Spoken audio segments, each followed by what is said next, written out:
Hi, this is Fuad Abasov, a broker with Right at Home Realty, and this is your monthly real estate statistics.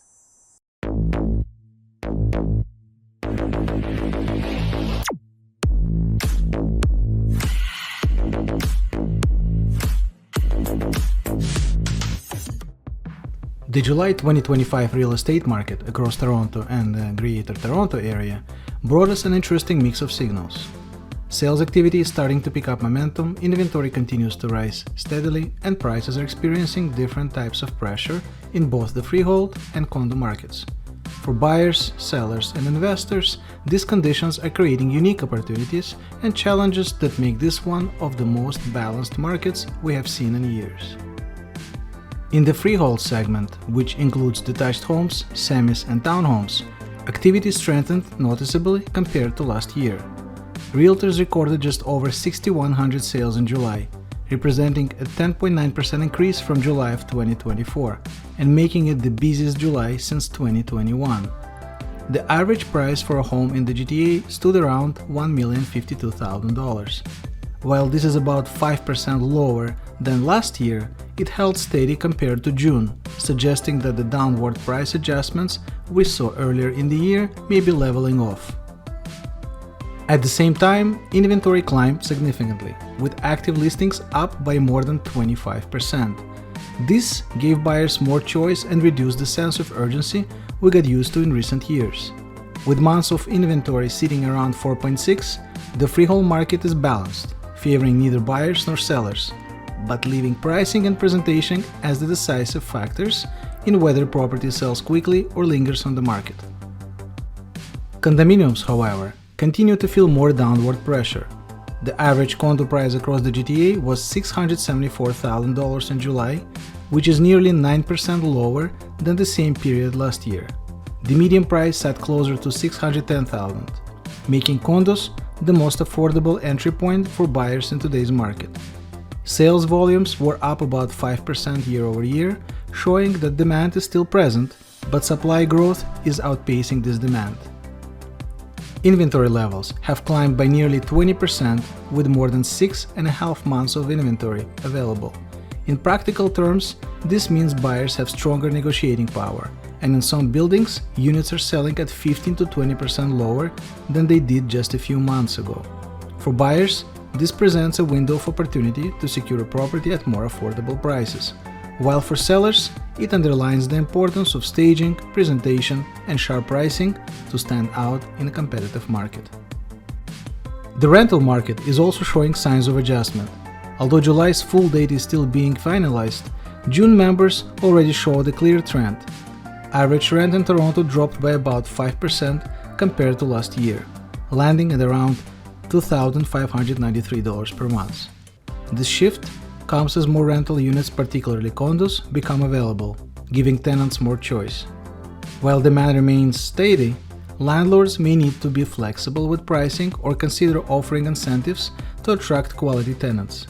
This represents a welcome change for renters, who are finally seeing some relief after years of rapid increases, but it also means landlords must adjust expectations. Looking ahead, the outlook for late summer and early fall suggests continued balance between buyers and sellers. Buyers will benefit from stable interest rates, increased listings, and softer prices, making this one of the more favorable environments in recent years to purchase a home. Sellers, on the other hand, should be mindful that success in today's market depends on strategy. Homes that are priced competitively and presented beautifully continue to attract solid interest and offers, while overpriced or poorly presented listings risk sitting on the market.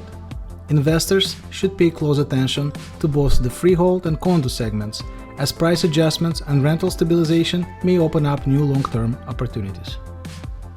And now, let's take a closer look at detached home sales in Toronto and surrounding areas. In Toronto, average selling price of detached home in July was $1.57 million.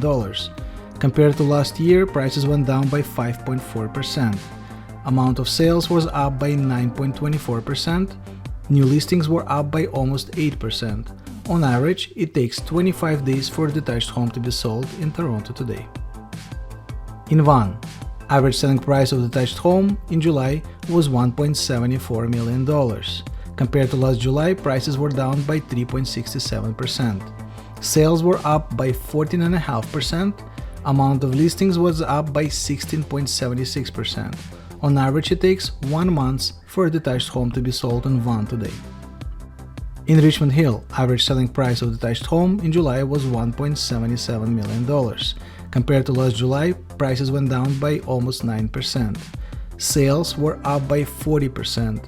Inventory was also up by 40%. On average, it takes 29 days for a detached home to be sold in Richmond Hill today.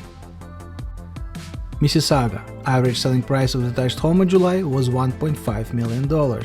Compared to last July, prices were down by 4.6%. Sales were up by 18%. Inventory was up by 9.68%. On average, it takes 32 days for a detached home to be sold in Mississauga today. In Markham, average selling price of detached home in July was $1.67 million, 6.5% decrease compared to June of last year. Sales were up by 17%, inventory was up by 20.5%. On average, it takes 28 days for a detached home to be sold in Markham today.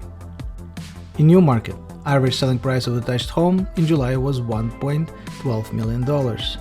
Compared to last July, prices were down by 11.5%. Sales were down by 3.8%. Inventory was up slightly by 3.25%. On average, it takes 31 days for a detached home to be sold in Newmarket today. In Aurora, average selling price of detached home in July was $1.82 million. Compared to last July, prices slightly went up to 1.29%. Sales were down by 8.57%. Inventory was up by 14%. On average, it takes 47 days for a detached home to be sold in Aurora today. In Innisfil, average selling price of detached home in July was $1.25 million. Compared to last July, prices went up by almost 11.8%. Sales were down by 13.5%. New listings went up by 17%. On average, it takes 41 days for a detached home to be sold in Innisfil today. In King City, average selling price in July was $3.71 million. Compared to last July, prices were up by almost 15%. Sales were down by 50%. Amount of new listings remained the same as it was last July. Keep in mind that there were only 2 sold properties in King City in July, so the data might not be 100% accurate. In Bradford, average selling price of detached home in July was $1.05 million. Compared to last July, prices went down slightly by 1%. Sales were up by almost 100%. Amount of new listings was also up by 55%. On average, it takes 20 days for a detached home to be sold in Bradford today. In Milton, average selling price of detached home in July was $1.24 million. Compared to last July, prices went down by 2.75%. Sales were up slightly by 1.1%. Inventory was also up slightly by 1.65%. On average, it takes 29 days for a detached home to be sold in Milton today. In Stoufville, average selling price of a detached home in July was $1.35 million. Compared to last July, prices went down by 5.35%. Sales were down by 13%. However, inventory was up by 76%. On average, it takes 36 days for a detached home to be sold in Stoufville today. In Barrie, average selling price of a detached home in July was $809,000. Compared to last July, prices went down by 4.85%. Sales were down by 18.7%. New listings were up by 22.3%. On average, it takes 31 days for a detached home to be sold in Barrie today. In Oakville, average selling price of a detached home was $1.77 million in July. Compared to last July, prices went down by 15%. Sales were up by 11.7%. New listings were up by almost 7%. On average, it takes 32 days for a detached home to be sold in Oakville today. Overall, July 2025 has given us early signs of recovery in activity alongside continued adjustments in pricing. For many buyers and sellers, this represents a market that is fair and balanced, where professional guidance, market knowledge, and preparation truly make the difference. If you're considering buying, selling, or investing this summer or fall, now is the time to put a strategy in place and take advantage of these evolving conditions. If you'd like to receive your own personalized sales report about home sales in your neighborhood, please call me at 647-801-3401 or email me at sold@fuadhomes.com. Thanks for watching and see you next month.